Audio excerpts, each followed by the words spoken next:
Hello, this is Jane Holt, Manager of High Meadows Library. I enjoy demonstrating origami, particularly modular origami, where you can make all different kinds of interesting shapes by folding singular units and fitting them into other units.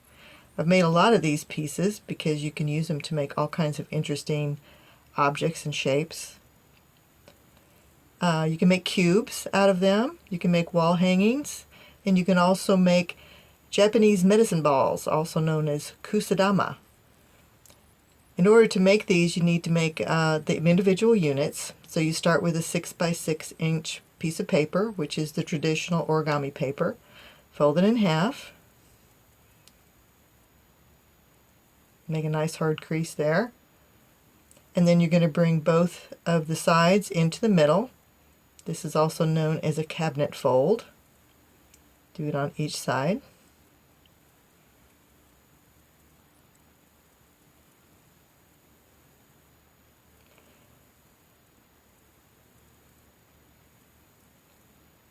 And then I like to bring the lower right corner up to the top and then turn it around and do the same thing on the other side. You can also bring the top down if you want to and make the parallelogram go the other direction. It's just important to stay consistent.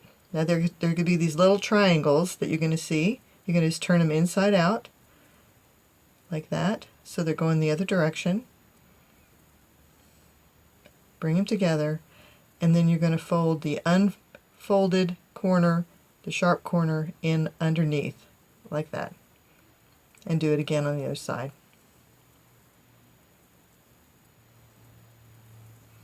And now you have a parallelogram with a little X. Turn it over and then bring that acute angle up to the obtuse angle on the same side, and then rotate it and do the same, and it will make a square. And you bring those two points together where that little hinge is, and it gives you this shape like that. Now you need a lot of these, and you need to know how to fit them together. So I'm going to do one right here really quick to sort of illustrate for you how they fit together. So what you see here is you're going to get a triangle at the end, and then the square is two triangles together, and then the other one on the other end, and then there's the X in the middle. The middle ones have an opening there like a pocket. So you're going to take the end triangle, match it up with the center triangle like so, and then just slip it right in like that. So match up your end triangles with your center triangles that have the pocket and just slip them in like that. Now if you flatten it out, you're going to see a little hallway separating right there, and then you'll know to bring that one over and again slip it into that pocket. There's that little pocket right there, that little opening there, and you're going to match up the triangle, slip it in. There's that little X, match up the triangle, and slip it right in there. And again, there's that little hallway thing that tells you to bring that up and around and tuck that right in. Now you have your beginnings of your assembly. A Kusudama is a Japanese medicine ball because they used to put incense in them. There's all different kinds, but generally they're just decorations now. So you're going to need 30 to make a Kusudama. I like to do 3 sets of 10 to give it a nice variation. So again, you're going to put that right there, and you're going to slip that other one like so and bring it around. I like to actually cut up sheet music because I think it's kind of a pretty design element.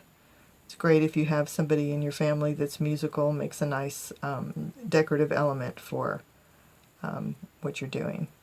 So as you can see, if you just tried to remember to, you're going to make a lot of triangles. They're sort of like little peaks. And if you follow it around, you're going to see it's going to make sort of a circular pattern. There's the third one. There is a logic to it, so if you kind of keep going the way it makes sense, you shouldn't have any trouble with this. I'm just going to speed it up a little bit.